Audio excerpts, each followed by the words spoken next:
Bienvenidos, tavos, por favor. Premier sentado, por favor. Please keep all arms and legs inside the vehicle for the duration of our trip. Welcome to Movie Club.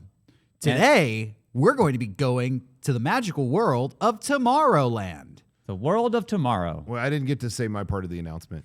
We wouldn't want any loose limbs. That's not... They say that on every ride now. They wouldn't want any loose limbs because those get ripped out and you'll probably bleed out and it'll just be a horrible PR. Well, don't worry. They'll get you off the park before you bleed to death. Yeah, it's and then you didn't die in the park. Legal issue. Don't worry. They figured out the loophole. Yeah, we're going to get real dark today. We're going to talk about all the deaths and maimings that happened at Disneyland and the gang fights. Yeah. Did you guys ever see that the recorded fist fight that happened in Toontown? Oh, the famous one? No. Yeah, where like that was a brawl, man. Well, it was a guy versus a bunch of women, so wasn't much of it was more of an abuse. Yeah. But it was crazy because That was bad. I always thought Disney security was, really intimidating, honestly. But then I'm watching this video be like, where are the white hats? Yeah. It's funny because Toontown is so back in a corner of Disneyland. Try to get there. And that shook a lot of people's faith in the security there because it's like it took so long for them to get there when that was happening. You cross that they have the trolley tracks in Toontown, so it's literally on the wrong side of the tracks. Yeah. When you go into Toontown, you're going into the rough neighborhood. You might get beat up. Well, thank God we're not going there today. We're going to Tomorrowland, which security could be there in a heartbeat. Yeah, they got future security in Tomorrowland. So, the latest technology. Yeah. Tanks and lasers. And they got walkie-talkies, all kinds of new stuff. Yeah, and that's essentially what this movie is about today. Yeah. The Tomorrowland security. That's not actually a joke. That's pretty accurate. Pretty accurate to the film. We watched Tomorrowland. Yes. This was a Rocco pick. Yes. Rocco, had you seen this before? I had seen this before, and I saw this right when it came out. Mostly enjoyed it. I did enjoy it. Every time I see it, I kind of go back and forth on things. Mm-hmm. So that's why I thought it'd be interesting to bring up. It was one of those movies that I saw it with, I think me and Kevin went to go see it or something like that, and got out of the theater, and it was like, no one saw this movie. It's gone. It was like, oh, okay. And the couple people that I know that did see it were really angry about it. And I was like, wow, I didn't expect any of that. Why were they angry? Do you remember? I think a lot of people found this, there's a lot of reasons. How would he know why they were angry? Well, I mean, maybe they told him. Yeah.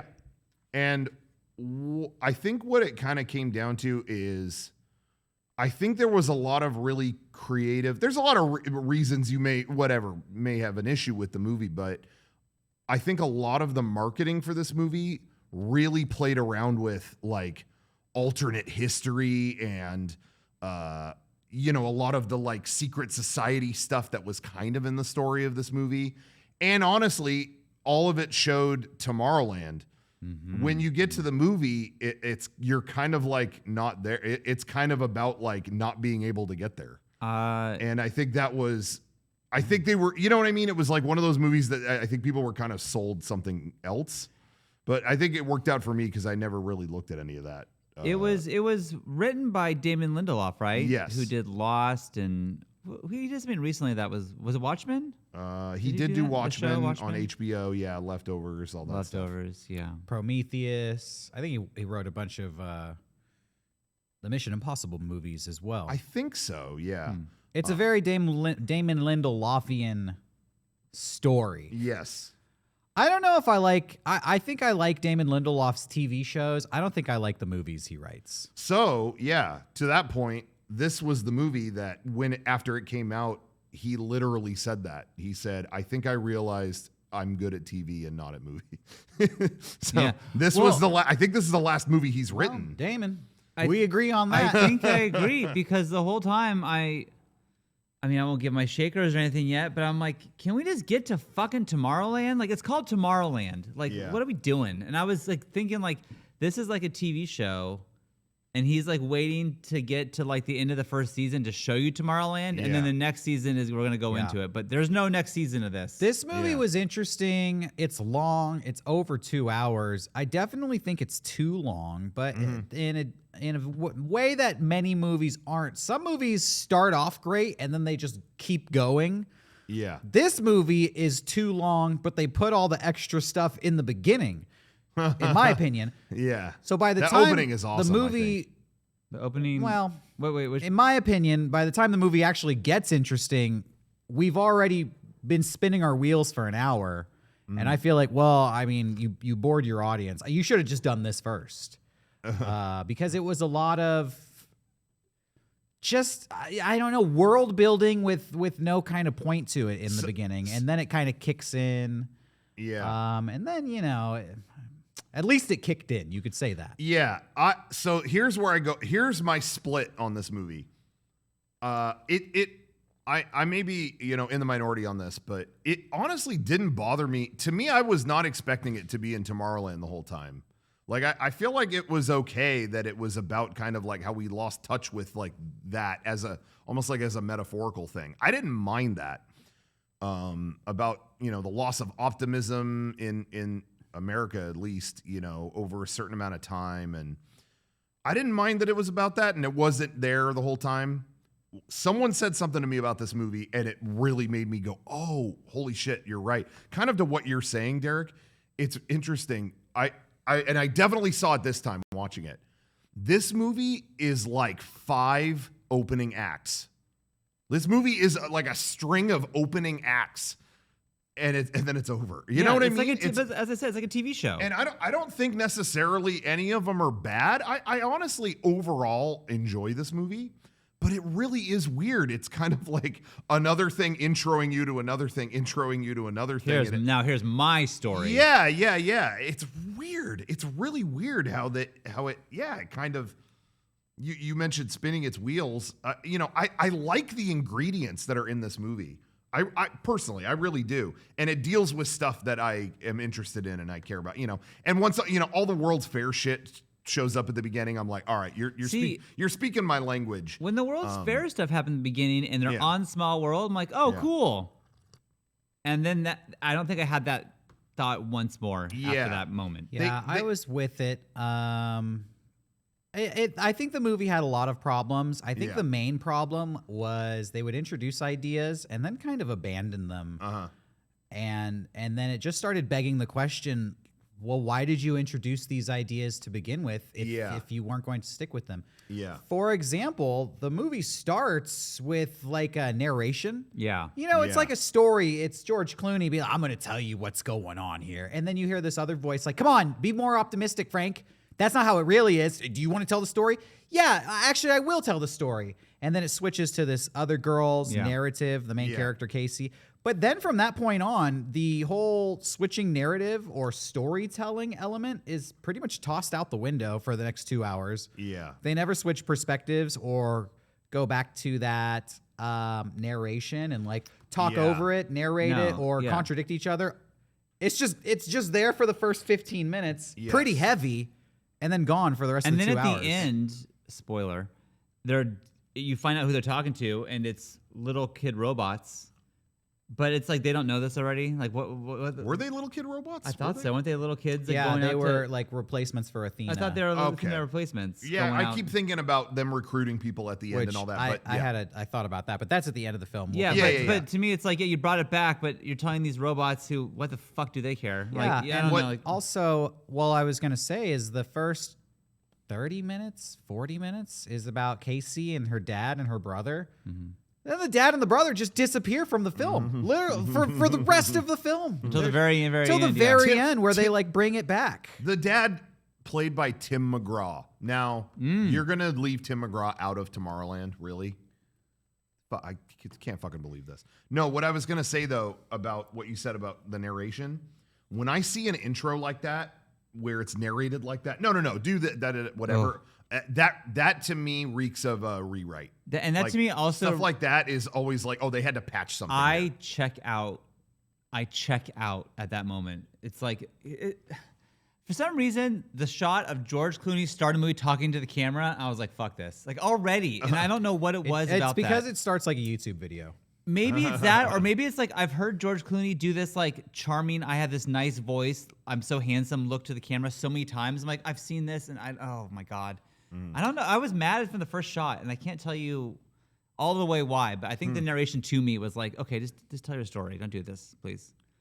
Please. Well, you were another victim of the marketing then at that point. I guess so. I do think there were things in this movie. Angry viewer. The only thing I saw in the movie for the trailer was like the girl touching the pen and being in the meadow or the field, which was still cool. Like that's it was a cool effect and it looked nice. Yeah.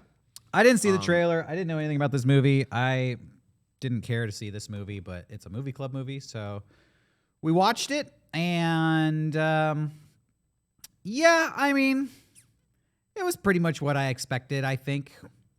I guess I mean, if we end up talking about the plot going into it, I can give my thoughts beat by beat. We will. But yeah, I heard this movie was a flop, and then I watched it, and I was like, well, it's a flop in my eyes too. It was interesting because this was a movie that was a flop, but I meant to see. I had plans to see it, and I think honestly, I just had a kid. I think Lyndon was just born, so I'm not going to the theater for a while, so I missed it for that reason. Okay. But had I not just had a kid, I probably would have gone to see this movie because I love Disneyland, and I love Tomorrowland, and so I was honestly hoping this would do well so they could revamp the actual real Tomorrowland because that sucks. I think that's what a lot of people were hoping. Like, just give some reason for them to like spend money on that. But. So I was, I had when Rocco picked it, I was like, okay, I'll finally see the movie I meant to go see forever ago. So that's cool. So, anyways, that's how I went into this. Yeah, I mean, I had heard who was involved, and I love Damon Lindelof and Brad Bird. Brad Bird seems.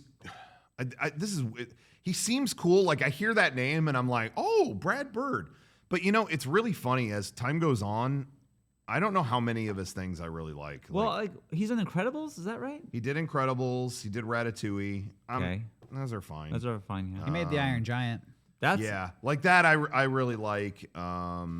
Did you guys see that he was offered to do The Force Awakens and he turned it down to do this movie? Yes. That to me, like, whoa. You turned down the Star Wars sequel to do Tomorrowland, and that's crazy. But I kind of, when I heard that, I was like, Jesus.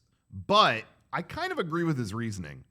And his reasoning was that they were already offering him money to do an original project. Like, they liked him enough that they were going to let him do this wholly original story with Damon Lindelof.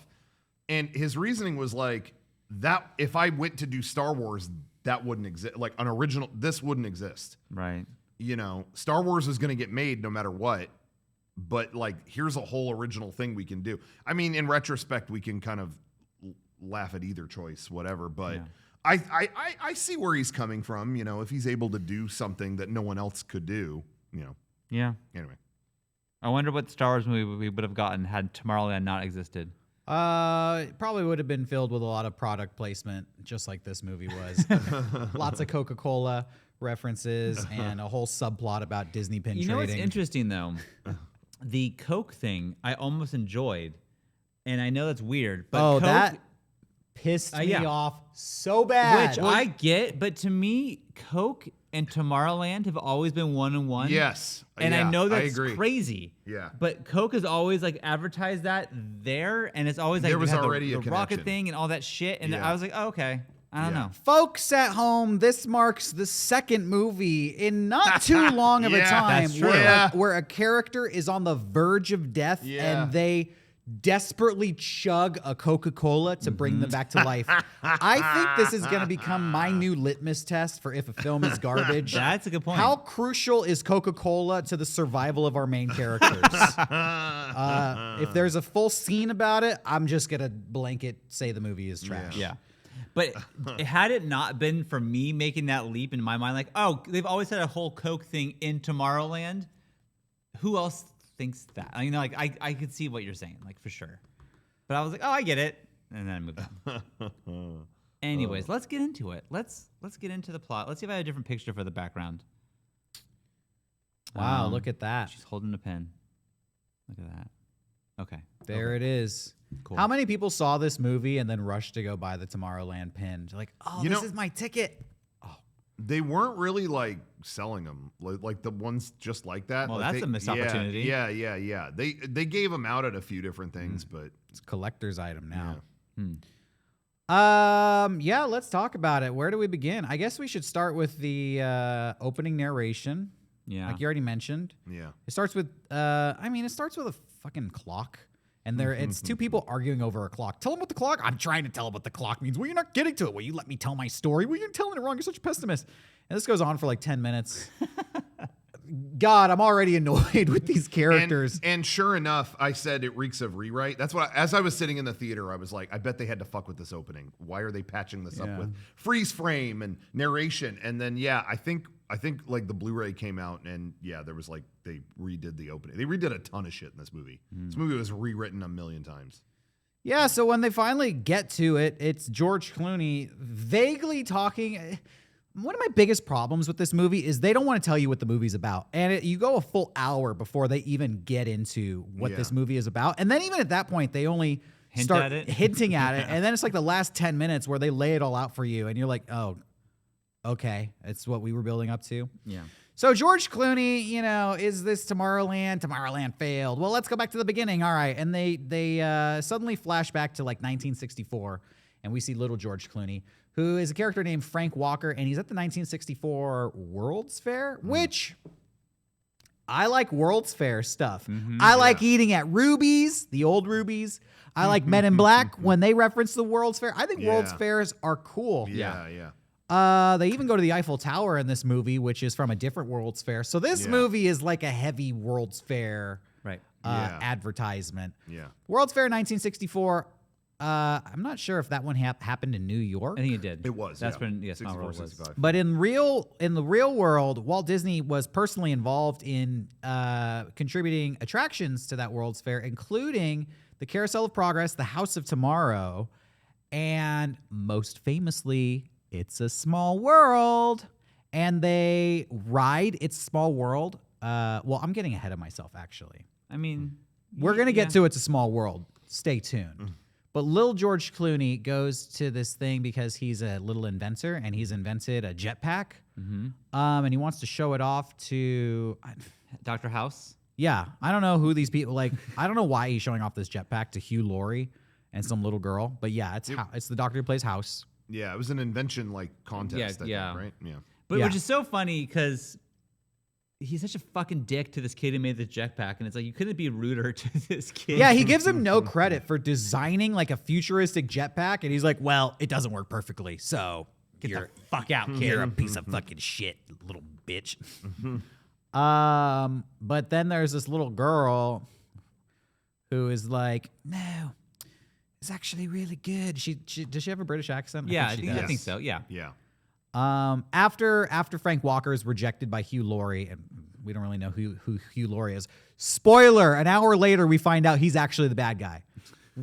There you go. The little girl's like, no, you're actually a genius.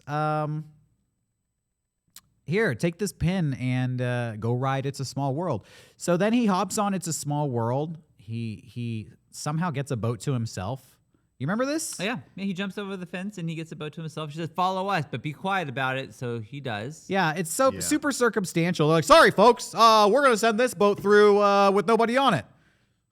And then the kid's like, "Hey, here's my chance." And you've been to Disneyland, I'm assuming. We've all been to Disneyland.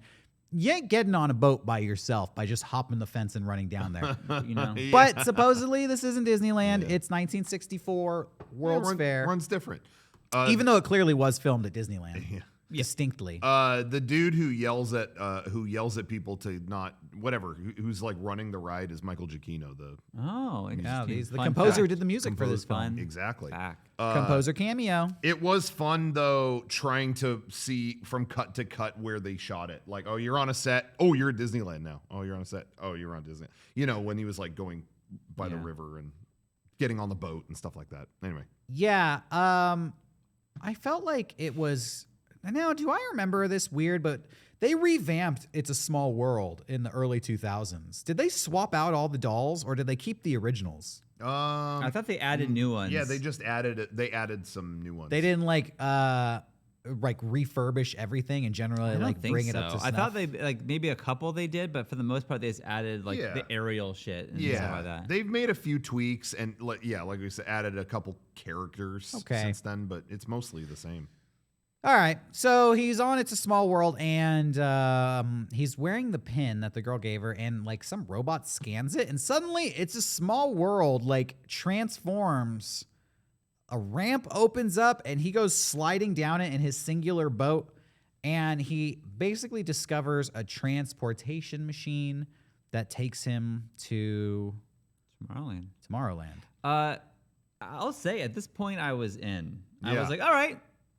Okay, cool. Yeah, And, like, me too. Yeah. I mean, See, go ahead. I wasn't out, you know. Yeah, I was yeah. along for the ride. well, I just love seeing the World's Fair and how they recreated it. So I was really into this part, and secret passages and old rides, extremely my shit. So I was like, and I feel like Damon Lindelof is definitely the kind of person who knows how to like design a secret thing like this. I don't know how to describe it, but Lost was full of shit. You know, it's like, how do we get to this thing? Oh, put metal in this fucking big microwave and it'll blow a hole into an ice cave and you go in there. Like, he's good at like designing. He should honestly fucking write Indiana Jones shit. I mean, it'd be better well, than what don't they give already him any bad ideas. You know, he might well, do it. Couldn't be worse than what they already did, but anyway. But yeah, I really liked this part. Yeah. Anyways. At this point, the story narration changes, right? Does he go? I No, don't even remember. he Does go goes to Tomorrowland, and then he falls off a platform after they find him. He puts his jetpack on after fixes it. Now it works. Yeah. Flies down to safety, and Hugh Laurie sees him and is like, guess this little shit's here. And that's kind of his story that we see. I think if they would have just followed this story, I may have enjoyed this movie more. Like, just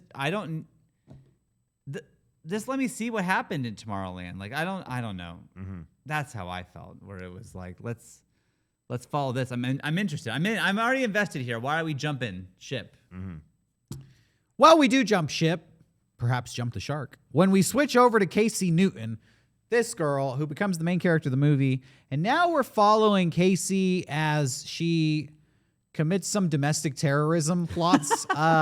She keeps breaking into a NASA launch station to interrupt their plans to dismantle and demolish it. Yeah, that's right. She's like a 14, 15-year-old kid, but she starts off as this like motorcycle riding, I don't know, badass warrior. Mm-hmm. Also, I think it's funny. I think she was like 25 when she filmed it. Like she's supposed to be a high school kid, and I think that's she's why they give her the way hat. older than that. Yeah. I think. Yeah, hide the bald I could be spot. wrong. We find out that her dad like works for NASA and that she's trying to keep him from losing his job. They're going to dismantle the launch pads because NASA is no longer a space organization. And now somehow by her destroying the crane to take down the platform, then he'll still have a job. I was confused on that. But something like that. That's why she wants to destroy that? Yeah. Some loose thread there. Whatever. She gets arrested. And when she's released from jail, she finds a mysterious Disney pin in her stuff.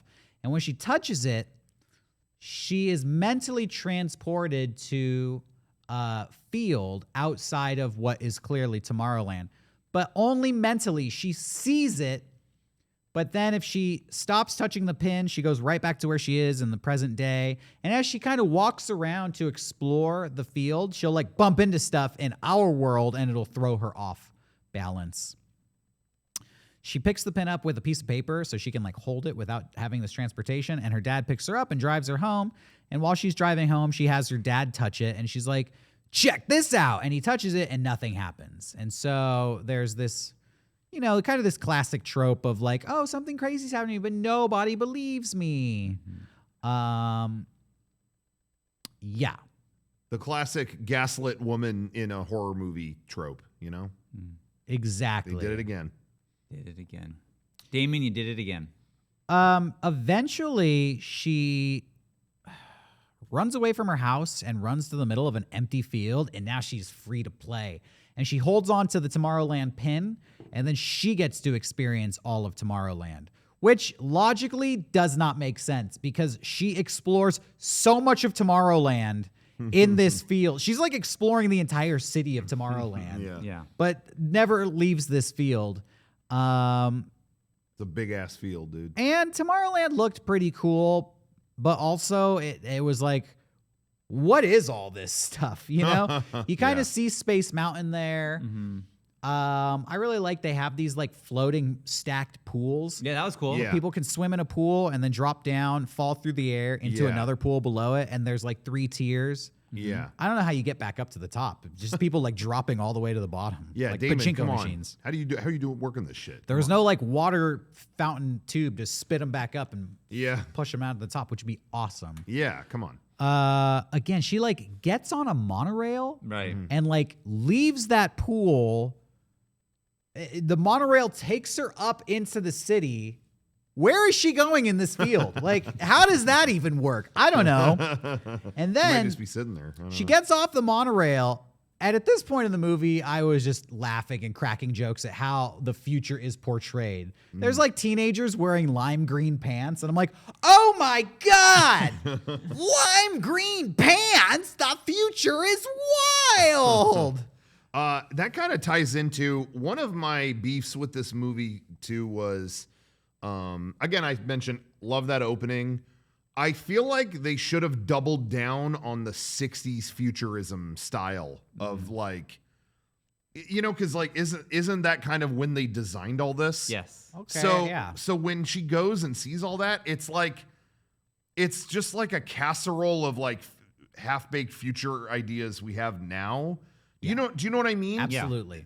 And I just think like, no, stick to like the 60s futurism. Like imagine it all looked like 60s That'd be Tomorrowland. cool. That'd be interesting. It would fit a, 2001 A Space Odyssey-esque kind of look and have a cohesive look. And I feel like the way they went, it's just, no, use a lot of CGI to do crazy shit. You know, I don't know. I kind of felt like should have Yeah. doubled down on just that one style. At- It would have been more appealing because I feel like people like that. I want don't to know. pause and talk about this, but also rewind because there's a core theme to this movie that is introduced early and we've kind of glossed over it, which is when Casey's in school, they basically have a big lecture on all the world's problems. Yeah.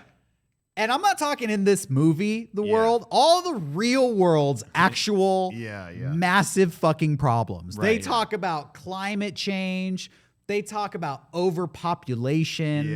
They talk about the proliferation of nuclear weapons and just the threat of war annihilating the human race.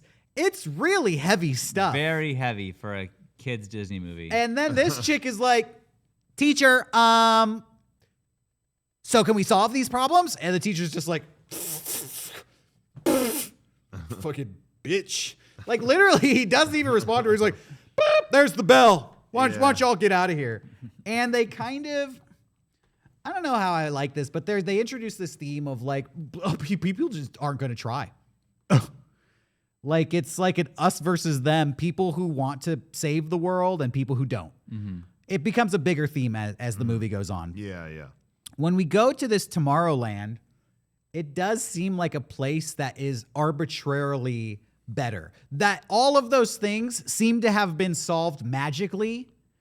And that is, instead of 60s futurism, that is the vision of the future they went with. It kind of looks like the San Diego Convention Center. Yes, all of, yes. all of I Tomorrowland. thought the same thing. Yeah, but it's very clear, like, no, nature is good. The climate is great. No, not too many people here. Everybody seems really well to do. And I'm just thinking, like, 5 minutes ago, you were telling me how the world was doomed, and now all of that is erased.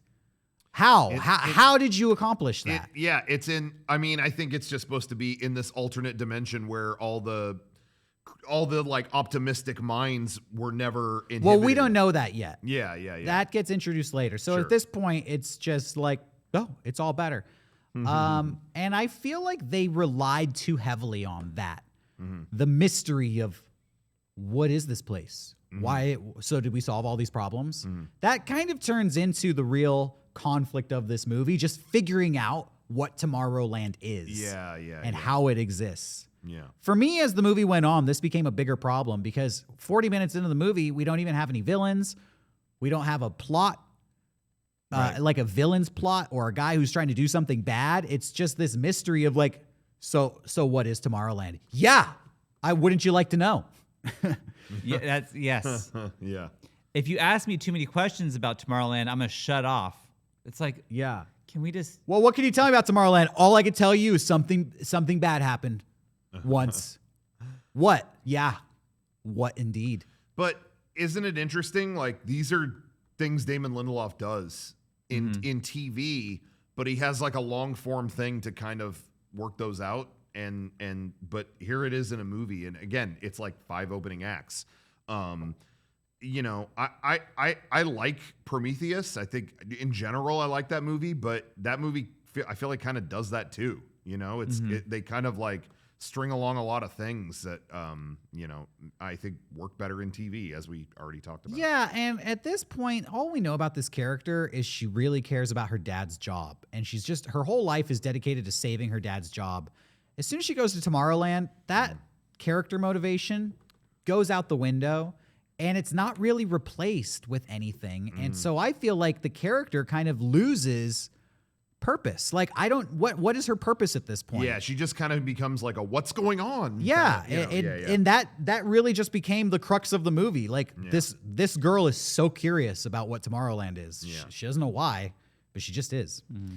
So she's in Tomorrowland. She's riding this monorail, and then they invite her to go on a spaceship, and we're gonna go on a fucking wild adventure. And then like she starts walking through this watery digital, you know, the pin is kind of wearing down, and then boop, battery's over, and you're standing in the middle of a lake.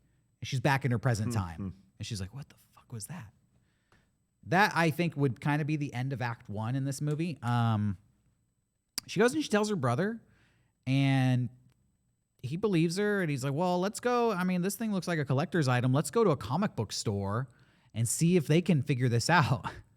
Which in this movie, at this point, it's like, okay, this is a kid's movie. Yeah. But this is a very kids movie, because now it's like 2 little kids are going to go to a comic book store to figure out this mystery. Yeah, but it's a very kids movie, except for the fact that they just showed you the world being destroyed and saying there's no solution to this problem. Like, there's some very dark aspects to it. Yeah. But then also it's like, which is, I would say this a lot, but who was this made for? Like, what? Yeah. Yeah, but I think that's fair. I don't think it's bad though to kind of, it brings those things up in such a broad stroke that these are things kids inherently hear about anyway. So I don't really think it's bad that it brings that up where kids are going like, well, yeah, what is happening that's going to solve those things? Yeah. I don't think it's a terrible subject, but I think by contrast, you have a movie like Pirates of the Caribbean, a Disney movie based on a Disney ride. Yeah.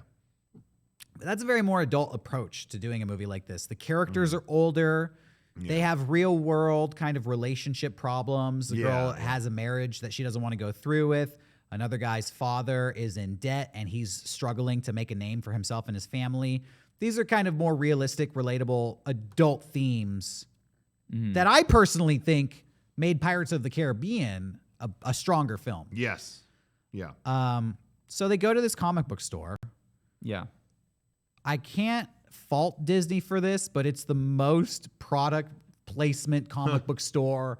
It's literally like Star Wars. I mean, there's a list on like the IMDb trivia of all the stuff they referenced in that comic book store alone. Like, that's in the trivia. Yeah. She literally like puts the pin on the table, and it's on a magazine for Disney's The Black Hole. It's just so every sci-fi thing Disney has ever put their finger on is represented in this comic book store.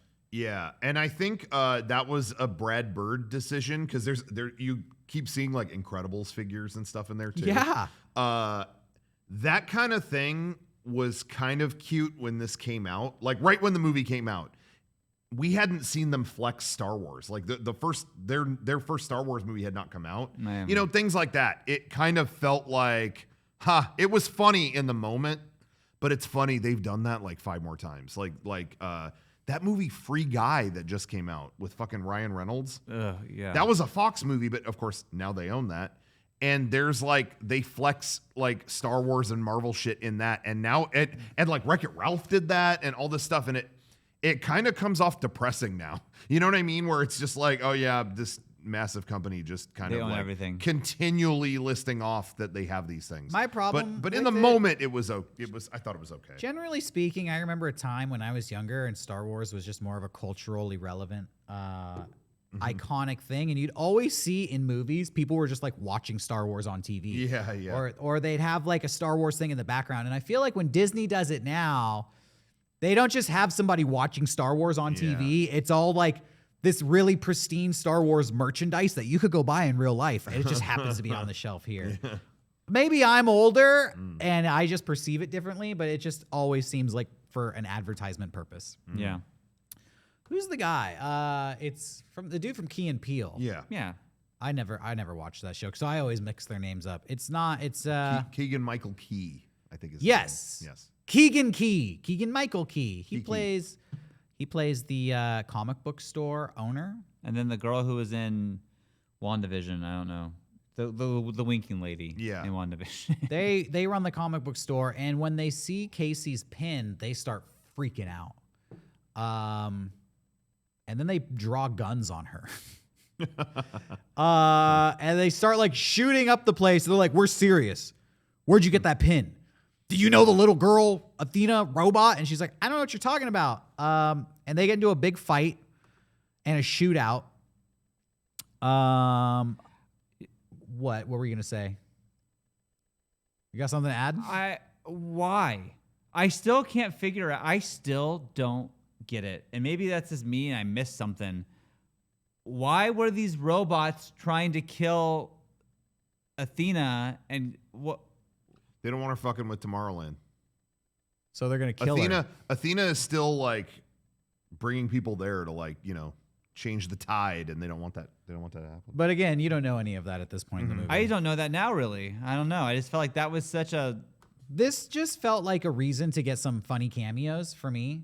And this was also where it really started settling in. Like, this movie just really feels like a kid's fantasy film. Like the little 10-year-old kid and his big sister are in a gunfight with robots in a comic book store. Yeah. It's kind of goofy. They end up winning the fight, and the robots go into self-destruct mode.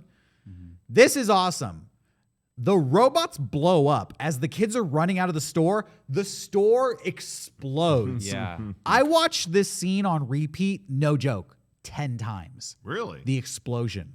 Because there is an old man walking in front of the store when that explosion goes off, and he is annihilated. Whoa. You don't see him any, but the explosions go off, and he's like engulfed in the flames. Yeah. Damn. And then everything clears, and he's just gone. And I watched it over and over, and I'm like, they fucking killed that old man. Damn. He got took out in that explosion. I will give this movie credit. It kills a lot of people pretty Yeah. ruthlessly. It's just, Yeah. They're just gone. I don't think they intended it. It's the kind of thing where he just disappears, and it's like, oh, a little kid wouldn't think about it. But I'm thinking about it. What happened to that guy's body? The last time we saw him, he was engulfed in an explosion.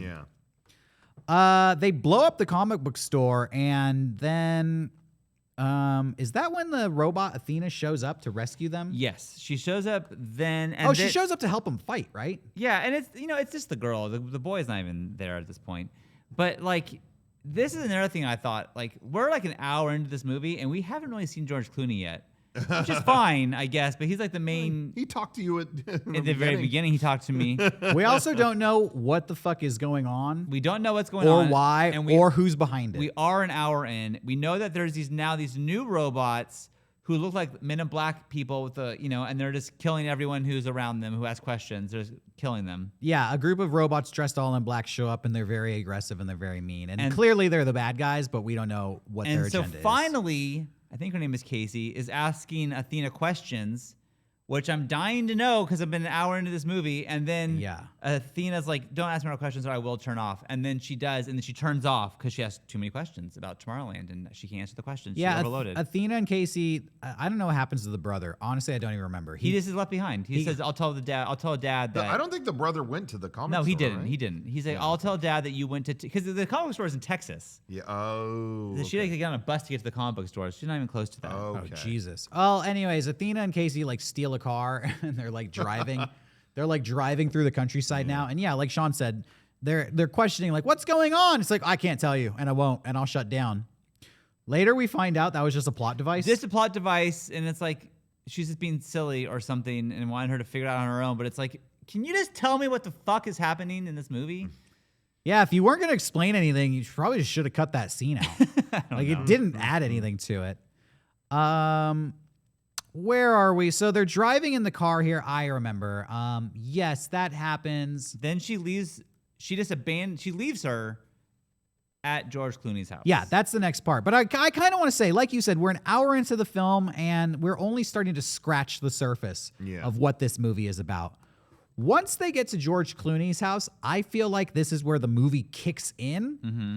But like I said at the beginning of this review, this episode, we're already an hour into the film now, and I just feel like you're already probably pretty bored and pretty checked out by the time they get to George Clooney's house. Yeah. Again, opening acts, like that should have been... You should find this guy at the beginning and go from there or whatever, you know. And it was the thing that I swear to God is in every single movie of a kid is talking, finds the person that is going to help, and the person just closes the door in their face. It's like Luke Skywalker throwing the lightsaber into the ocean. It's very like, cliche. how funny. It's very by the books. Yeah, can you just... Okay, I've seen... Oh, my God. This is... I honestly, I had to turn around. I'm like, what is the image? I couldn't see from over here. Oh, sorry. This may blow your mind, but at least it did for me. This movie was... I don't know if this is the right time to bring it up, I guess, but this movie, I mentioned, was heavily rewritten. Yeah. I mean, you're not going to, but if you're ever bored, look up the deleted scenes from this movie. They rewrote Casey completely. Where in the original cut of this movie, and all this deleted shit is on like the Blu-ray, where they were gonna make her like, you know, they made her really optimistic in this movie, and she was not initially like that. She was a cranky asshole. Oh. And so then she meets him, and they're both like two like disenfranchised kind of like, but I need to know more about Tomorrowland. Whatever. Like she doesn't want to go on this quest. He doesn't want to go. It was like, what? Is everyone in this movie just in a bad mood? Yeah. Why are we here? And so they screened it, and everyone who saw it was like, yo, this is a bummer. Like, people, isn't this movie about optimism? And so they were like, yeah. And they rewrote her character and reshot parts of her scenes. But it's funny, like, she flashes back to certain things and other stuff, and she wears a different shirt in the original version, and you could tell which parts were kept. Oh, interesting. And which ones. Anyway, whatever. Could get that shirt back? I bring that up at this point because I cannot imagine what that would have been like. Having her be a cranky asshole, meeting him being like, I don't want to do any of it. Like, holy shit. That must have been you have Athena to tie them all together. Yeah. Yeah, I guess that's what it would have been. Yeah. And honestly. by the way, I thought Athena, I'm sorry to say this, I thought that actress sucked. And I know she's young. She's like 12 years old, but don't make one of the main characters of your movie a robot. Don't do it. Robots have no personality. They're not interesting to watch. They've only made a main character in a movie a robot one time, and it worked. And that was because C-3PO and R2-D2 have personalities. Yeah. If you watch a movie, you know, even Terminator, the criticism is that Arnold Schwarzenegger cannot act. And it's because you're just acting like a robot. Yeah, and it's so boring to watch a human act like they're not human. I mean, that's just my opinion. I got to give it up to my man, what Short Circuit. What's his name? Johnny Five? Johnny Five. I got to give a shout out to Johnny Five. At least Johnny Five was an actual robot. Yeah, you know. Okay, so they made it work give him twice. some props, Short you know? Circuit, he had a good personality too. Sure. George Clooney is the only character that has a personality in this movie, so I applaud him for that. Yeah. The other two main characters are a robot and then a girl who's really optimistic. That's her whole identity. But George Clooney is this like smarmy, disenfranchised, as you said, pessimistic, brilliant inventor guy. But he doesn't want to help them out. Right. And so... But the main character tricks him. He locks her out of the house. Yeah, go ahead. What were you no, gonna say? but yeah, locks her out of the house. He breaks back in, and you see that he has this doomsday like viewing room, and it's like 100% chance the world is gonna be fucking destroyed. And then she says something, and for 1 second, it becomes 99.9999%. So she changed it, and he was like, "Holy shit, she's the one." Yeah, the future is not. It's not sealed. It's not lost. She's Tomorrowland's Neo. Yes. Yeah. I was gonna say the way she tricks to get into his house is by setting a giant farming compiler on fire and rolling it through his yard. How the fuck did she do that? We already You know she's tell good. me. We already know she's good at terrorism. Yeah. They did set that up. This chick, as the story goes on, these two become some of the biggest terrorists of all time That is true. with the stuff they're pulling. Yeah, you don't get ready. So she goes into George Clooney's house. She breaks in. He breaks back in. They get into an argument. And while they're doing that, the robots, the bad guy robots, just show up to attempt to kill them. By the way, it is canon. I looked it up. These are audio animatronics. Yeah. Which is the patented animatronic robot from Disneyland. Yeah. Like when you go on Pirates of the Caribbean, those are So Disney's these patented. are just newer versions of those guys. Yeah. What kind of fucked up PR is that? People are already afraid of animatronics because of Five Nights at Freddy's and all that. Yeah. Whole generation of kids terrified of animatronics. Then you release this movie that like, oh yeah, when they get even more advanced, they could travel through dimensions and hunt you down. They did. I'll talk more about this at the end. They did a lot of like ARG kind of like marketing for this movie, and one of the things they were going to do, and Disney finally stepped in and went, no, hey, we draw the line here, was they were going to have the Lincoln animatronic at Disneyland in the middle of a random show, like start bugging out and deliver a message from Tomorrowland, like starts like Get evil. It was gonna like go rogue. What the fuck? And that was their plan. And that's where Disneyland went. Hey, and it was that they were like, "Yo, we're letting you do this." Like they gave Damon and Brad Bird like carte blanche on this movie. right. Yeah. And that was where they went, "Hey, we don't. That will like they'll never trust us again. Like we can't do that." So it's just to your point. I thought that was kind of funny. They have like They let them use the name, but it's yeah. basically like a squad of animatronic assassins. Yeah. And they were gonna get Lincoln in on that. Yeah. That's cool. I think I wish that would have Dude, happened. make but- Lincoln the assassin? How meta. When the animatronic assassins attack George Clooney at his house, this was my favorite scene of the movie. This was everything the movie had to offer. Just watch this scene and you get the best parts of it. I feel like they're hunting Casey and Frank through this house, and he's a mad scientist kind of inventor, and he's booby-trapped this thing. He's been preparing for this moment for his whole life. Yeah. And it's really visually cool. You know, he'll like drop a metal door and they'll start like cutting a circle through it. And then he'll hit a button and the circle will just like drop straight down, and he'll look up on some security camera and you see it's a trap door he opened and they fell while they were cutting through the door. Animatronic comes in with a big gun and he hits a button and the animatronic gets sucked against a wall because it's a big magnet, but he ends up like shooting the gun anyways, and it like blows a big like cone-shaped blast in the wall. I'm not describing that as cool as it actually is. Eventually, he gets into a bathtub, bingo, and like hits a button. Yeah, and the bathtub like covers over itself and like launches out of the house, and the house explodes. And the leader of the animatronic assassins, he gets his face bashed in with a baseball bat. I meant to bring it. I have an action figure of that guy. Oh yeah. And his face, his mouth is like bashed in with the baseball bat. Yeah, I remember you had that before. I think before you'd seen the movie. You kept telling me, I got the messed up face guy. I was like, who are you talking about? I thought he'd be a much bigger character if they made an action figure about him. I thought you meant House MD or whatever. I was like, yeah, I don't think his face is that messed up. They hit him in the face with a baseball bat. I got an action figure of that. I thought he was going to come back with a messed up face. Messed up face man. We basically don't see him again after that. I was like, I got the action You see him for figure. a second. Come on, man. I got the action Yeah, figure it for sucks. nothing. So they escape, and the animatronics are killed. Who sent the animatronics? We don't know. Why'd they send them? We don't know. Don't ask too many questions. Can or I'll anybody blow up. explain why are they coming after Frank? Why are they coming after Casey? Frank and the Athena robot girl seem to know about it, but then they're like, you didn't tell her? No, I didn't tell her. I shut down because I was annoyed. She was asking too many questions. Well, I'm not going to tell her. Like, guys, I'm watching your fucking movie. Yeah. Tell me something. We're too far in the movie for that. We stuff. are like, seriously at this point an hour and a half in, and I still haven't really been to Tomorrowland. Yeah. Yeah. Again, if that shit was at the earlier on, I'd forgive a little of like, all right, you're playing with me, but it's too late in the movie for that.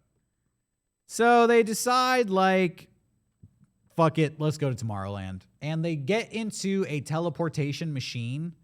And they put on these goggles and they put on these headphones, and he tells her, like, this is gonna be so bright, this is gonna be so loud, your blood sugar is gonna drop 100%. You're practically gonna think you died, wish you were dead, but then it'll be okay. You'll come out all right. And I'm thinking, all right, this is gonna send them to Tomorrowland. It doesn't. No. It transports them to the Eiffel Tower. This is the moment where she falls out of the machine, has to chug a Coke to save her life. 2 Cokes. 2, because That's how good Coke Coke is is. just that regenerative. If you drink 2 It's of those, good. you are good to go. I don't know if anyone out there's had one. It works. This is also where the movie just, if it was based in reality at all up until this point, which it wasn't, now it really leaves any reality at all, because they go to the Eiffel Tower, they knock out a guard there, they go into a secret room in the Eiffel Tower, which has wax figures of the guy who built the Eiffel Tower, Mr. Eiffel, Nikola Tesla, Thomas Edison, and Jules Verne. And they say that these are the 4 men who created Tomorrowland. Am I getting this right? Yeah. Yeah. They're part of an organization called Plus Ultra, which was again, it was like all the world's greatest minds got together, found a way to create like a secret place that they would be unbothered by government or any of that. And those are the founding members in there. Yeah. So the guy who built the Eiffel Tower and Jules Verne were able to create an alternate dimension city paradise. Tesla figured out how to Tesla figured it through out. dimensions. Well, they all work together. It made me also think, like, okay, these people weren't alive not that long ago. You're And telling their me lives are well documented. You built this Tomorrowland in that time, and like this world that we're seeing that we saw was built in like what the fuck? Like Nikola Tesla and Thomas Edison famously fucking despised each other. Yeah. You're telling me they didn't? They worked together to build a utopian paradise? Yeah, and again, I get it. This isn't real, but Yeah, like it's just a the kid's movie. timeline of George Clooney going to Tomorrowland was in the '60s. Like, when did Edison and Tesla die? Because it couldn't have been more than, I mean, like 100 years. I mean, at most. And who knows if time operates the same Okay, over in that I dimension? guess. They could have been over there for 5 minutes here, but And that doesn't Well, really they matter. don't really go into that at all. It doesn't matter, I guess. It doesn't matter. But It doesn't matter It's silly. because here's what happens next. They do some national treasure shit to unlock a hidden spaceship underneath the Eiffel Tower. The Eiffel Tower splits into half and this It's an rocket antenna. ship comes up. They say it's an antenna, but then at what point do they ever use it to broadcast anything? well, it's the antenna used to beam into the other dimension where Tomorrowland is. Like it uses that because the rocket that's goes, pretty cool. the rocket shoots up and then turns around And to goes blast back. back, and that's what facilitates. Oh, it. it's it shooting was- the thing back. Oh. Yeah. By the way, the fucking ball they got into to teleport them to the Eiffel Tower could have just as easily taken them to Tomorrowland. That's what I and mean. we could have cut this whole scene out. That's what blows my mind. I keep saying it, the opening acts thing. It's like, yeah, they go into the teleportation thing. Now we're going to Tomorrowland. Nope, this gets us to the Eiffel Tower. And Yeah. that will take us to Tomorrowland. And we have to explain that the Eiffel Tower is really an antenna. It's not a intro to tower. an intro to an intro to an intro. And yeah. I'm still not going to tell you what's going on. So then they get to Tomorrowland. Thank God. And we finally, and then the police are immediately coming to arrest them and kill them. When it first lands in Tomorrowland, they crash into Tomorrowland. I looked and thought, oh, it's like a desolate, destroyed place. Like it's not what they showed you here, and maybe that's true, whatever. But like, you finally get to Tomorrowland, and it sucks. Like it was such a disappointment. I spent the whole movie trying to get to this place, and I'm here now, and I hate it.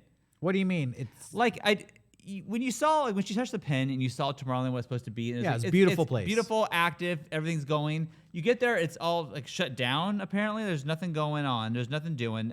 Is there people there besides Hugh Laurie? I don't think so. You don't see anyone. it's all kind of fallen. Yeah. Yeah. Yeah. So This is when I realized Damon Lindelof needs to stop fucking around with names. Because they introduce Hugh Laurie and he's Governor David Nix. Nix, as in nix that, no, cancel that. And essentially, that is what his character does. And then I realized, oh, wait, the main character is Casey Newton. Oh, brilliant scientist. Yeah. Is she related to Isaac Newton? Oh, okay. Oh, the little girl robot is named Athena, literally the goddess of wisdom and warriors from ancient Greek history. Like, these names are so indicative of just what the characters are. It's like, just stop, dude. I get it. Lost. I mean, Lost had That's John Locke. Yeah. I mean, that they didn't even play with that. I don't know when the last time you've seen the finale of Lost. They literally make a joke because one of the names was so on the nose earlier in the show, but came into play later, that someone literally makes a joke that, you're going to go bury Jack's dad. Yeah. Christian Shepherd. Literally, Kate laughs at that. She goes, "The guy's name is Christian Shepherd." They had to confront that in the fucking show at one point because the names were so look, we're not going to be able to finish this season if we don't address that's the guy's name. I totally agree. So with they you. do I've it. never liked that. They do it again here, and basically. They tell you what the movie's about, but I still don't fucking know what it's about. That's the thing is, I don't know. Here's what it is. This is what's wrong with Tomorrowland. And this is why George Clooney's a pessimist, and we find out earlier that he was kicked out of Tomorrowland. I still don't know why, because he's a bad boy or something. Basically, Frank Walker is this genius inventor, and when he went to Tomorrowland, it's a place for all genius inventors to go nuts, invent whatever they want to help save the world, and he invents a machine that can see the past and see the future. It can triangulate all the potential eventualities of all the realities and calculate everything that's ever happened and everything that ever will be. And he takes Casey to play with this machine, and she's like, "Oh my God, this is me talking to my dad 3 days ago." And they're like, "Why don't you go look at the future?" They look at the future, and it is literally nukes going off in New York City. The glaciers collapse. All of America gets flooded.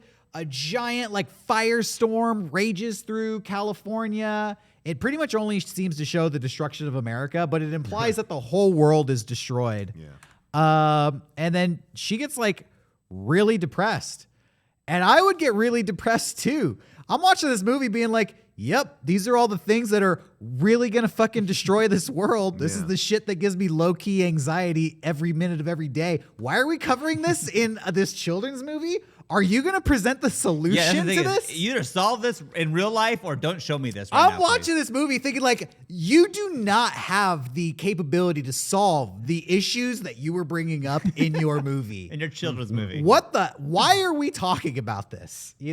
It's introducing way too heavy material so far into this movie. But I'm going to defend that, though. I still didn't think it was bad. Like I said, these are things kids hear about and ask questions about. And I think that... Yeah, but the movie doesn't present any solutions. Yeah. You're just scaring children. I don't know. I think the ending is super... I mean, I know I'm skipping ahead here, but I think the ending is showing that they're they keep, for all they talk about in this movie about lack of optimism and the world isn't optimistic. I think the ending of the movie shows that no, every day there are actually people who are excitedly working on solving those things. And they exist. Well, it's not just a relic of the 60s. That's what the movie says. I don't know if that's actually true. And I don't know if the movie saying that the problem with global warming is that people are too pessimistic. I don't know if that's fucking true. No. I don't think it's that, though. I think, the ending of the movie literally shows people working on those things. Yeah, but it's a montage. It's just here's all these crazy things, and then the solution is oh, look at that. Okay. Yeah, and they're working on this thing because they got magically transported to Tomorrowland where they can afford the opportunities to work on. It's such a fantasy. Mm-hmm. It's such a fantasy response to real world, really heavy issues. Mm. I just think it was maybe the wrong take to go with the Tomorrowland movie. Yeah, maybe. I still think it shows people doing doing this work in their element before, But it's a fantasy movie. I mean, that's not real. I mean, the movie presents it that way. It's well, we got more optimistic. We're going to do it, folks. And it's that's not the issue at all. I'm sorry. It's just, these are real world issues. These little children being optimistic are not going to stop the potential of nuclear war. I don't think that's what I'm saying, though. It shows people doing their job at the end of the movie. All right, sure. Well, that's your take on it. That's fair. know. That's how you read it. So Casey becomes extremely depressed, but then like in walking away, the machine that they're in shows a flash of a world where everything is good. And once again, George Clooney's like, oh, she's optimistic, and optimism is going to save the world. And so we get this crazy. Here's like the enemy plot. Hugh Laurie, Governor Nix. I don't know, man. Like George Clooney created this machine that showed how the world was going to die. Yeah, so then he got banished because of it something. Yeah, and then they decided like, oh, Hugh Laurie's like, I'm going to project all this stuff back into Earth's dimension so that everybody becomes aware that these are the problems facing humanity. And then they'll stop it. And that will inspire them to stop it. But instead, yeah. Instead, all the apocalypse stuff, which is, all the shows and all the movies about the apocalypse, like this one, are gonna it did the opposite effect of what he wanted or something. Yeah, this was so ironic because he's like, I showed the world, I projected these images into their thoughts, thinking it would inspire them to save the world. Instead, everybody got really depressed. And they took these ideas and they just consumed it as entertainment. They made video games about the apocalypse. They made television and movie shows about the apocalypse instead of really doing anything. I'm sitting here thinking like, this is the plot of your movie. Yeah, you're doing the thing that the main villain is complaining happens in the real world. Right. Which I think, my biggest sadness with this movie is that, it's an apocalyptic movie kind of, but Tomorrowland didn't need to be that. Like, you could have done so many things with the idea of what Tomorrowland could be, and I was just disappointed to see this was the route that was taken with it, I guess. Yeah, this is one take on the movie I do disagree with, because I like that they confront those things in this. I actually thought that was kind of valuable. I just think the problem is that we had 10 intros to get there. And you know what I mean? Like, we could have been in Tomorrowland. We could have been in Tomorrowland with the Plus Ultra organization and all the great things they're doing where all of that stuff is starting to bleed in. And what do they do with it? As opposed to like, we only see the tail end of it where it already sucks, Yeah. I think how they executed it. I just feel like you can have this in a movie. Yeah. Go ahead if that's what you want your movie to be about, but why is Tomorrowland that? Like, I don't know. Like, if that's why address it here? Like inherently the villain just on a conceptual level, the villain to something like Tomorrowland is a lack of optimism, is this sort of pessimism about where humanity's going. That's inherently, those should be the thematic, like that should be the clash. But it's just, you just don't, it's all saved for the end. It's kind of like just a bummer until they just address that too late. And to me, it's more about the execution of it than the actual themes. I just think they take all the biggest existential crises in the world and say, yeah, people are in too much of a bad mood. That's the problem. And it's like, that's not the problem. Yeah. That's the result of the real world problem. And the fact that nobody in the real world has the capability to even tackle these issues. And it's not because we're not positive enough. It's just not the real issue. I also I know we're not even to the end yet, because I don't understand what happens next, because Hugh Laurie is now trying to kill, hey, great news. We got hope. We have a way that we think we can fix this problem and we can save Earth. And then he's like, well, fuck that. I'm just going to kill you. Like, I don't get why. Like, why was he trying to kill everyone and send these robots to fight? Why is he banishing George Clooney and that girl to an island? Like, what did I miss? Nix has already got his plan for Tomorrowland. Like, they've already got their contingency plan to keep his own people safe. Okay. And so he doesn't want anybody messing with that. I mean, that's basically it. They want to he feels like he gave everybody else a chance, or you know what I mean? And he's stuck to that vision of the future. He's like, no, it's all going to end bad. So I've already got my plan. You're not going to fuck with it. So this guy's willing to kill the entire planet because of his because nobody on the planet wants to try to save the planet. So he's in except for he's people in fuck who it mode. clearly are there. Okay. He's in fuck it mode. Sure. I was just watching me like, I don't get why he's so against this. Okay. I just didn't get it. I don't get it. Hey, you're not alone, dude. This movie bombed at the box office.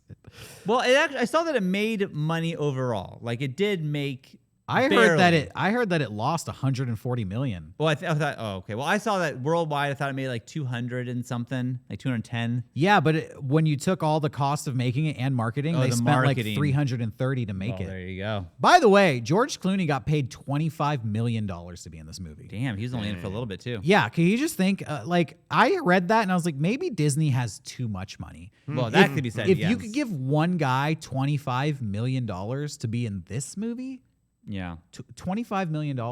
That's a life-changing amount of money. He just got it for one movie. If they could lose $140 million and just keep on ticking, that's wild to me. Yeah. Anyways, the main characters decide to blow up the machine that George Clooney invented using some sort of bomb that he also invented. It's like a mini nuke or something. And yeah, David wants to banish them to an island, but a fight breaks out. And so they're on the island, but the portal is still open and they're fighting in both realms with this bomb.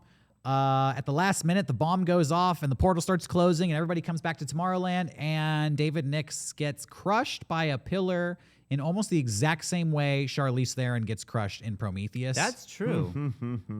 So Damon Lindelof he was really on stuff falling on people at this time in his career. That's how they defeat Hugh Laurie's character. Well, then he shoots Athena. No, he shoots George Clooney.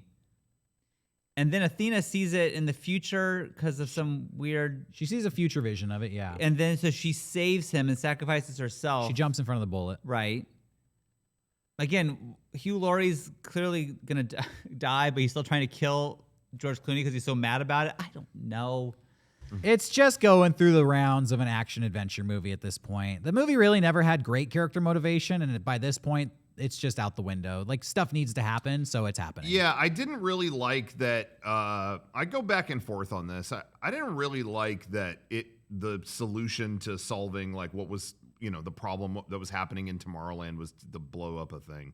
You know what I mean? It just seemed like for a movie that was so set on finding solutions to things, it was like, well, blow that up. I don't know, that didn't like gel to me. Part of me thinks like, okay, maybe they're trying to say something about like, this is broadcasting like bummer shit all the time. And maybe they're trying to make some commentary on the news or something. You know what I mean? Like dismantling media or something, but it just doesn't to me to have that be the final thing they have to do is blow up a thing. I don't know. Yeah. That just also like Disney owns how many fucking news things? Like they that empire is. They own shit. They own news. Does Disney own news? I feel like there has to be some. They own ESPN. And ABC. I feel like ABC. You're right. Yeah, they definitely have to own some shit.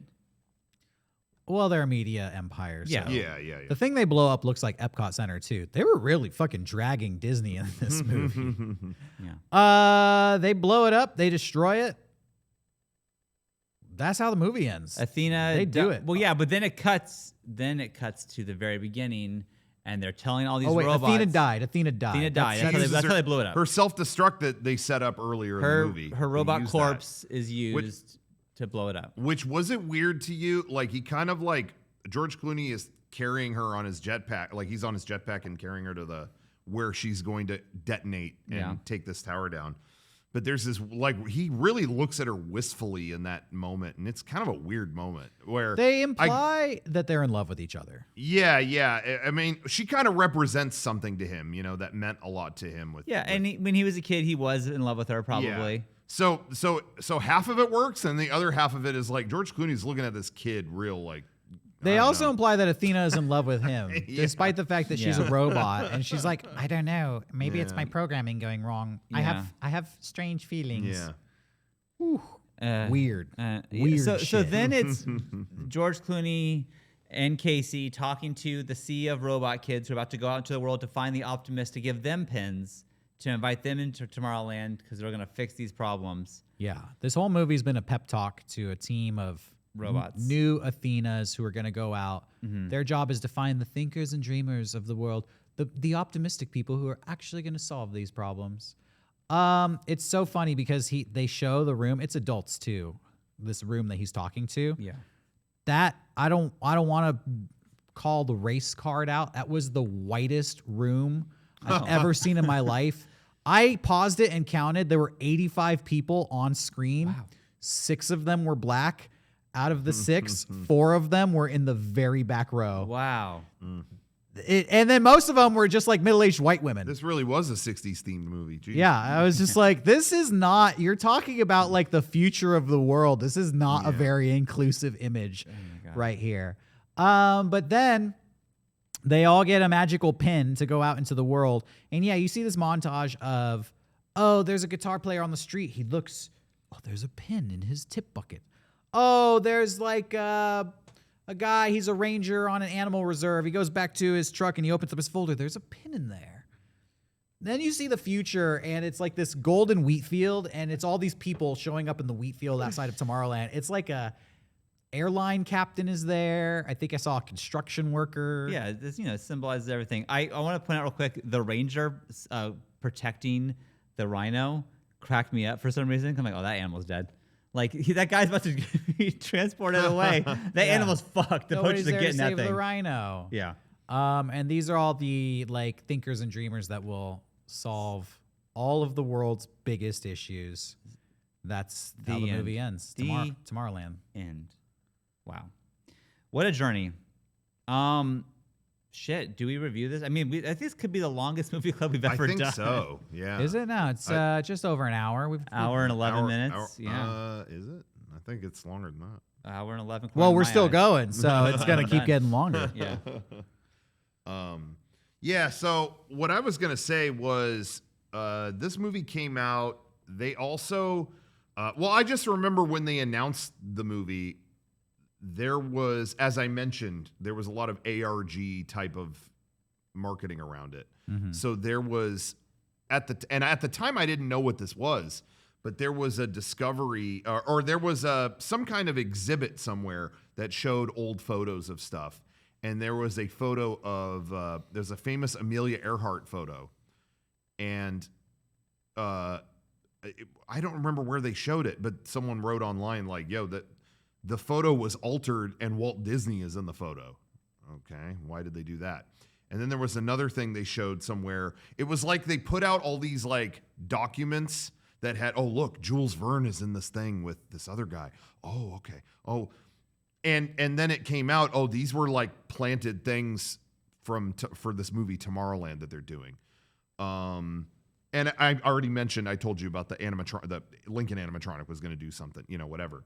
At the same time this movie came out, they put out a book called, I think it was called Before Tomorrowland. And I read this book because I figured, oh, cool, it's about tomorrow. It's like I want to see shit connected to like Tomorrowland and shit in the Disney parks like that and the lore or whatever. I love that stuff. And the book was about Plus Ultra and like what was happening inside Tomorrowland and people that discovered it in like the 30s or I don't remember what decade. But it was like a long time ago, early 1900s. And yeah, in that book you find out like where Amelia Earhart went. Like she joined Plus Ultra. That was where she vanished. That was and there in that book they kind of deal with like people coming into their space and finding out about it and what are they going to do and whatever. And I read that book and I couldn't help but think like, why wasn't that the movie? Like the organization that is trying to make this a good place to invent what they want to do and whatever.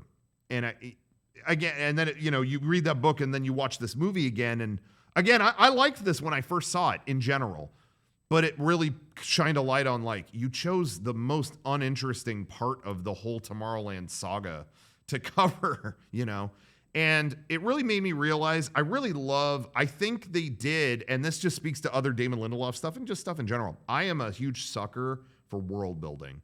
I think there's great world building in this, where, just going into the organization that made it and how you get there and what has happened with it. I think there's great world building, but I think that's what I fell in love with. You know what I mean? More than this movie itself. I think I'm a sucker for, even like Avatar. I went to the fucking Avatar land in Florida and was like really blown away by like how they designed everything. So I was like, I should rewatch the movie, and I still don't like the movie. It's not good, but I love the world building. I love and Lost had a ton of that too. Prometheus, it was the same thing. The movie itself, it was okay, but the mythology was really good. You know what I mean? Mm-hmm. So I realized that more and more. The more I've seen this movie, I've kind of gone, yeah, this kind of fails as a movie itself. There's really great thought behind the world and the reason for that world to exist, but the movie itself is whatever. I definitely think the movie excels when you have these stacked pools that people are swimming through. That looks really cool. Yeah. Oh, Space Mountain's there. Wow. But it was just at the end of the day, they didn't have a story to tell. Mm-hmm. It was, what's going on? I can't tell you. All right, I'm going to tell you. I made this machine. What does it do? Well, it gave everybody bad thoughts. Well, let's destroy it. No. Oh, okay, we did. Yeah. All right, good. Now what? Now we're going to start having good thoughts. It was 2 hours to tell that story, and there was nothing really more to it than that. Yeah. A lot of like going over here, going over there, but stuff that could have easily been cut out just to move it along. Yeah. So, this episode is right now an hour and 16 minutes long, and if you're watching the movie in this amount of time, you wouldn't know why you're watching the movie. So. Yeah. So there you go. Rocco, do you want to do the shakes? Yeah. Well, all I was gonna say was to what you were talking about it. Yeah. They didn't have a story to tell. It was. Again, I like the themes they were dealing with. I think there are a million ingredients in this movie that I love. It's just the recipe was not necessarily a good one. But I still enjoy those aspects of it. It's just hard for me. Like, I think probably if I wasn't so connected to the material, I'd probably give it a 2. A part of me still wants to give it a 3. I enjoy certain aspects of it enough that I think I would. I just love any story that connects to the future and, that kind of 60s sense of optimism. And I don't think it's bad that it kind of like confronts what that means now. But it's just not structured very well as a movie. But I think I'll stick to a 3. I still enjoy enough little parts of it throughout that I would stick to that, I think. Nice. Go ahead. I was saying, I hated this movie. I really didn't like it. I was really disappointed by it. In every way, I hated. I thought the acting was bad. I thought the story sucked, and I thought that the CG wasn't that impressive. There were some ideas that were cool, and I liked the World's Fair part in the beginning. But I'm gonna give it a 1 to be generous. Like I really did not like. I didn't think you dislike it that much. Yeah, it was like insulting almost. Like, why'd you make this movie? Like, what a waste. Wow, what a waste. I still think I don't know. I still think I like that they confront what's wrong with the world in a broad sense and try to like. I don't think it's bad to kind of confront that. I just don't, like I said, I just think like they save too much for the end. I don't think there's just 8 ideas, and if you wanted that to be your main idea, go for it. Yeah. But I feel like that they threw that at the end. Like I don't know. Derek, what do you think? I'm gonna give it 2 stars because it looks pretty.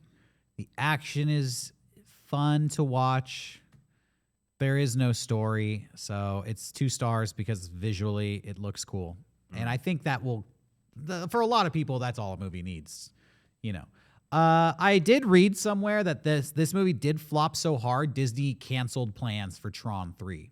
So, whoa, think about that. Why did Tron have to suffer? Because they felt like we're not going to take chances on unproven sci-fi franchises when we have literally Marvel movies to make. Yeah. We know every Marvel movie we make is going to be a hit. And Tomorrowland, hey, we took a shot. Lost a fuck ton of money. Yeah. Not going out on any more limbs. So in a way, this movie may have done more damage to filmmaking of the past 10 years than any other film that Disney has put out. Yeah. And it's definitely the biggest flop they made since The Lone Ranger. I was also reading, and in a way, I almost would have rather watched The Lone Ranger, because at least that, I don't know anybody who's seen that, so I don't know what, I would have also no don't know anyone who's seen expectations that. going in. You'd have to see Johnny Depp as Tonto. I don't know. Did you see The Lone Ranger? I saw a little bit of it. And Oh, all right. do that. Future pick. So that's 3 from Rocco, a 2 from me, and a 1 from Sean. That is Tomorrowland, and Tomorrowland has been reviewed. Boom! Next week, it's my pick, and we are getting into the Halloween season, the spooky season. So I'm going to introduce a horror film to the mix. Oh my God. There's a certain movie that I've always heard about. It's part of a major franchise. Some people say it's the best movie in the franchise. I've only seen the first movie. I didn't think it was that great. But we're going to watch A Nightmare on Elm Street Part 3, Dream Warriors. Dream Warriors. That's what we're going to be reviewing next week. Check it out, and we'll see you then. Thanks for watching Movie Club. We'll see you next time. we'll see you tomorrow. Or no, next week. Don't go Fuck. to sleep. Don't go to sleep.